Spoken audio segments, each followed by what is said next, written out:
নমস্কার বন্ধুরা, আজকে আমি আপনাদের সাথে দুর্দান্ত স্বাদের একটা রেসিপি শেয়ার করব, যেটা জল ছাড়া সাদা তিল দিয়ে যে এত সুন্দর একটা রেসিপি বানানো যায়, সেটাই আজকে আমি আপনাদের সাথে শেয়ার করছি।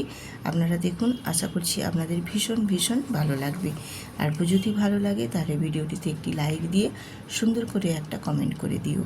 তো আজকে এই রেসিপি শুরু করছি। আমি রূপা, ব্লগস উইথ রূপা চ্যানেলে আপনাদের সবাইকে স্বাগত জানিয়ে আজকে রেসিপি শুরু করলাম।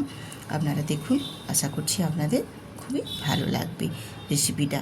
তো রেসিপিটা বানানোর জন্য আমি এখানে গ্যাসেতে কড়াই বসিয়ে গ্যাসটা অন করে দিয়েছি, দিয়ে পরিমাণ মতো তেল দিয়েছি। তেলের মধ্যে 1 চিমটি হলুদ দিয়ে দিয়েছি, দিয়ে তেলটা খুব ভালো মতো গরম করে নিয়েছি। ভালো মতো গরম করে নিয়ে এবারে আমি তেলের মধ্যে চিংড়ি মাছ ভেজে নিচ্ছি। চিংড়ি মাছগুলো অবশ্য খুব বেশি কড়া করে ভাজবো না, হালকা করে ভাজবো। আর এখানে চিংড়ি মাছের একটু দাঁড়গুলো ছিল মোটা মোটা, সেগুলোও দিয়ে দিয়েছি। এগুলো খেতে বেশ ভালোই লাগে। তো দিয়ে আমি একটু হালকা করে নাড়াচাড়া করে নিয়ে ভেজে নেব। খুব বেশি কিন্তু ভাজবো না চিংড়ি মাছগুলো। আজকের এই রেসিপি কেমন হলো বন্ধুরা, কমেন্ট করে কিন্তু জানাতে একদমই ভুলবেন না। আর যদি ভালো লাগে তাহলে বন্ধুদের সাথে একটা শেয়ার করে সুন্দর করে কমেন্ট করে দেবেন। আর দিয়ে দেবো চিংড়ি মাছের উপরই আমি এখানে কিউব কিউব আকারে কেটেছি ঝিঙে, আলু আর পেঁয়াজ। এই ঝিঙে, আলু, পেঁয়াজ তিনটাকেই একই রকমভাবে কেটে আমি ওই চিংড়ি মাছের মধ্যেই দিয়ে দিলাম। এবারে দিয়ে দেবো ওর মধ্যে স্বাদ মতো লবণ, যতটা প্রয়োজনে লাগবে ততটাই দেব। আর দেব কাশ্মীরি লঙ্কার গুঁড়ো, আর দেব হলুদের গুঁড়ো। দিয়ে খুব ভালো মতোই সবজিগুলোকে আমি এখানে কষিয়ে নেব। তো সবজিগুলো কিন্তু একটু সময় নিয়ে কষিয়ে নিতে হবে। সবজিটা কষানোটাই মেন। সবজিটা যত ভালো কষানো হবে এই রেসিপির স্বাদ কিন্তু ততটাই সুন্দর আসবে। তো সময় নিয়ে কিন্তু একটু ধৈর্য ধরে সবজিটা খুব সুন্দর করে কষিয়ে নিতে হবে।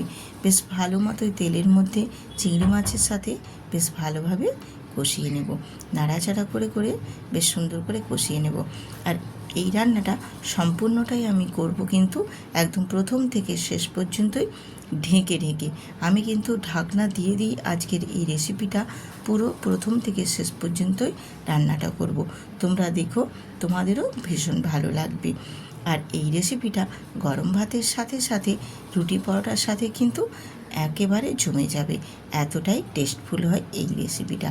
তো সাধারণ হলেও খেতে কিন্তু অসাধারণ। তো আমি সবজিটা দেখো ঢেকে দিয়েছি, এটা কষা হোক। তার মধ্যে আমি এখানে দেখো সাদা তিল নিয়েছি, সাদা তিলটা বেটে রেডি করে নেব। আর এপাশেও আমি দেখো ঢাকনা দিয়ে ঢেকে দেওয়ার পর কিছুক্ষণ পরে আমি আবার ঢাকনা খুলে একটু নেড়ে ছেড়ে দিচ্ছি সবজিগুলো এপাশ ওপাশ করে। তো যেহেতু ঝিঙে আর আলু থেকে কতটা পরিমাণ জল বেরিয়েছে দেখো, তোমাদের আমি দেখিয়ে দিচ্ছি কতটাই জল বেরিয়েছে। এইভাবে ঢেকে দিলে ঝিঙেটা থেকে যে পরিমাণ জল বেরাবে ওই জলেতেই কিন্তু আমার পুরো রান্নাটা কমপ্লিট হয়ে যাবে। আর আলুগুলোও বেশ সুন্দরভাবে সেদ্ধ হয়ে যাবে। আমি একটু উপাস ওপাশ নাড়াচাড়া দিয়ে আবারও আমি ঢেকে দিলাম, যাতে করে ঝিঙে থেকে জলটা খুব ভালো মতোই বেরিয়ে যেতে পারে। তো এইভাবে আমি আবারও দেখো ঢাকনা খুলে চলে এসেছি, দিয়ে তোমাদের একটু নাড়াচাড়া করে আবারও দেখাচ্ছি। দেখো এখনও কতটাই ঝিঙের জল আছে এবং আলুগুলো মোটামুটি অনেকটাই সেদ্ধ হয়ে গেছে, জাস্ট আর একটু বাকি আছে। মোটামুটি সেদ্ধর মুখেই একদম আলুগুলো। তো এইভাবে নাড়াচাড়া করলে কিন্তু আলুগুলো বেশ সুন্দরভাবে সেদ্ধ হয়ে যাবে। আর ঝিঙের যে জলটা বেরোবে এই জল দিয়েই কিন্তু আজকে রান্নাটা পুরো কমপ্লিট হয়ে যাবে। আর এটা কিন্তু একটু এরকমভাবে কষিয়ে কষিয়ে রান্নাটা করতে হবে, তাহলে কিন্তু রান্নাটার টেস্টটাও বেশ সুন্দর আসবে। আর খেতে অপূর্ব স্বাদ, কী যে স্বাদ, মানে একবার না বাড়িতে বানালে বুঝতেই পারবে না যে এর এত সুন্দর স্বাদ হয়। আমি আবারও ঢেকে দিলাম, ঢেকে দিয়ে আমি আবারও কিছুক্ষণ পর ঢাকনা খুলে তোমাদের দেখিয়ে দিচ্ছি। দেখো এখনও কতটাই জল আছে। ঝিঙের জলটা এইভাবে ঢাকনা দিয়ে দিয়ে রান্না করলে ঝিঙের জলটাও যেমন মরতে অনেকক্ষণ সময় লাগবে, মানে শুকনো শুকনো হতে, আর আলু সবজি সব কিন্তু বেশ সুন্দরভাবে সেদ্ধ হয়ে যাবে। এবারে আমি এর মধ্যে দিয়ে দিলাম দেখো সাদা তিল বেটে রাখার। সাদা তিলটা দিয়েও এর সাথে বেশ ভালোভাবে আমি নাড়াচাড়া করে মিশিয়ে নেব বা কষিয়েও নেব। এখানে কিন্তু জল একটুও আমি ব্যবহার করব না, এইভাবেই মশলাটা ওই ঝিঙের জলের সাথেই নাড়াচাড়া করে কষিয়ে নেব।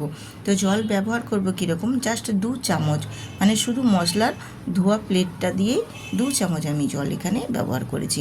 আর কিন্তু একটুও জল আমি এখানে ব্যবহার করিনি। আর এই জলটা ব্যবহার করা হয়নি বলেই এই রেসিপিটার স্বাদ কিন্তু দ্বিগুণ, এতটাই টেস্টফুল কি বলবো আপনাদের। জল না ব্যবহার করে ঝিঙের জলেতেই আজকের এই চিংড়ি মাছ দিয়ে আলু ঝিঙের এই রেসিপিটা খেতে কিন্তু সত্যি বন্ধুরা অসাধারণ লেগেছিল। জাস্ট কি বলবো, ভীষণ ভীষণ সুন্দর হয়েছিল। তো দিয়ে মশলাটা দিয়ে আর একটু জল দিলাম 2 চামচ, দিয়ে আবারও খুব ভালোভাবে নাড়াচাড়া করে নিয়ে আমি আবারও কিন্তু ঢাকনা দিয়ে ঢেকে দেবো। আর যত ভালোভাবে ঢাকনা দিয়ে ঢেকে ঢেকে রান্না করছি ততটাই কিন্তু এর গন্ধ এত সুন্দর বেরিয়েছে কি বলবো তোমাদের, ভীষণ ভীষণ সুন্দর। আর দেখেও নিশ্চয়ই তোমরা বুঝতে পারছো যে রেসিপিটা কেমন হয়েছে। দেখতেই যদি এত ভারী সুন্দর লাগে, খেতে না জানি কতটাই সুন্দর হবে।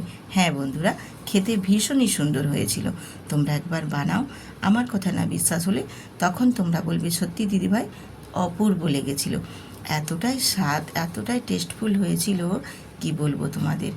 আর যেহেতু এখানে ঝিঙে আছে সেহেতু কয়েক দানা চিনি দিয়েছি, কারণ চিনিটা দিয়ে দিলে ঝিঙের স্বাদটা কিন্তু আরোই দুর্দান্ত লাগে।